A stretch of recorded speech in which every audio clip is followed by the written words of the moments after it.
Mutual fund कंपनियों के NFO लाने पर 3 महीने की लगी रोक 1 जुलाई को जैसे ही हटी, बाजार में एनएफओस की बाढ़ सी आ गई है। 1 जुलाई से अब तक करीब 40 से ज्यादा एनएफओ लॉन्च हो चुके हैं। इनमें सभी तरह के फंड शामिल हैं, लेकिन हर नया फंड आपके लिए फायदेमंद हो ये जरूरी नहीं है। इसको चुनने में बड़ी सतर्कता बरतनी चाहिए। इस रिपोर्ट में हम एनएफओ की दुनिया और इसके फायदे नुकसान से आपको रूबरू करवाएंगे। सबसे पहले आपको बताते हैं कि आखिर एनएफओ होता क्या है। दरअसल जब कोई एसेट मैनेजमेंट कंपनी किसी नई स्कीम के लिए बाजार से पैसा जुटाने के लिए उतरती है तो ऐसे फंड को न्यू फंड ऑफर यानी कि एनएफओ कहते हैं। एनएफओ आईपीओ की ही तरह एक निश्चित समय सीमा के लिए खुलता है, जिसमें निवेशक अपने पसंद के फंड में ऑफर प्राइस पर निवेश करता है।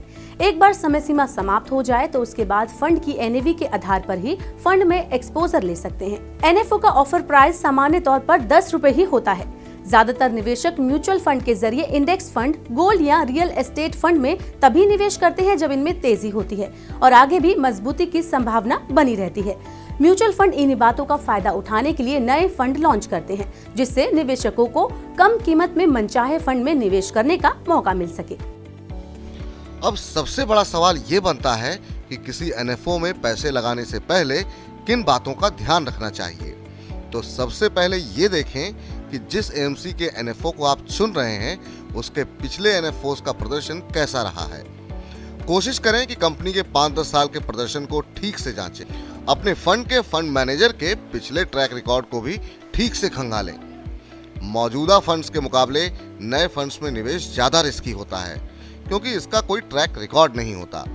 ऐसे में ऑफर डॉक्यूमेंट को ठीक से पढ़कर समझकर ही नए फंड में निवेश करें। इप्रिसन मनी मार्ट के products and preposition head Nitin Rao का कहना है कि आने वाले दिनों में अभी डेट, इक्विटी समेत सभी क्षेत्रों में कई नए फंड्स लॉन्च होने वाले हैं। ऐसे में निवेशकों को निवेश के कई सारे विकल्प मिलेंगे।